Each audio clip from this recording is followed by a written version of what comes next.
সবাইকে আসসালামু আলাইকুম। হিন্দু ভাইকে আদাব এবং অন্য জাতির প্রতি আমার আন্তরিক অভিনন্দন। এক বড় ভাই আমাকে প্রশ্ন করছে, ভাই আপনার গোসাইন মেশিনের আমরা সিস্টেমটা কোথায় দেখব?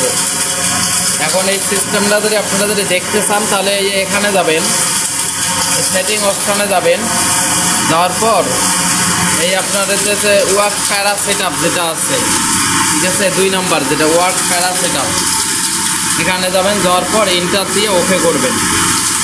এন্টার দিয়ে ওকে করার পর আপনার হচ্ছে এই যে আমি দেখানোর চেষ্টা করি, এই যে দেখেন, এই যে এটা হচ্ছে আপনার এই যে KY লক, মানে এটা হলো সিস্টেম। এখানে আমি যদি ইন্টার দিয়ে ওকে করি, এই দেখেন নন করা আছে, তার মানে দুটো সিস্টেমেই কাজ করবে।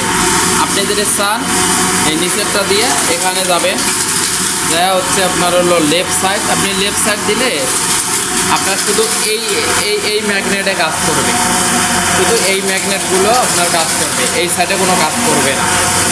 আর এটা হলো রাইট সাইড, আপনি যদি রাইটে দিয়ে যদি ইয়ে করেন তাহলে আপনার হচ্ছে শুধু এখানে শুধু এই রাইট সাইড কাজ করবে, হাতের ডাইন সাইডে কাজ করবে, এই সিস্টেমে কোনো কাজ করবে না। এগুলো মোটর শুধু কাজ করবে, এই দুটো মোটর বা সিলেক্টর কাজ করবে না, শুধু রাইট সাইডে কাজ করবে। এটা হচ্ছে এটা আমি এক বড় ভাইয়ের জিজ্ঞেস করতে বিদায় আমি এটা দেওয়ার চেষ্টা করলাম।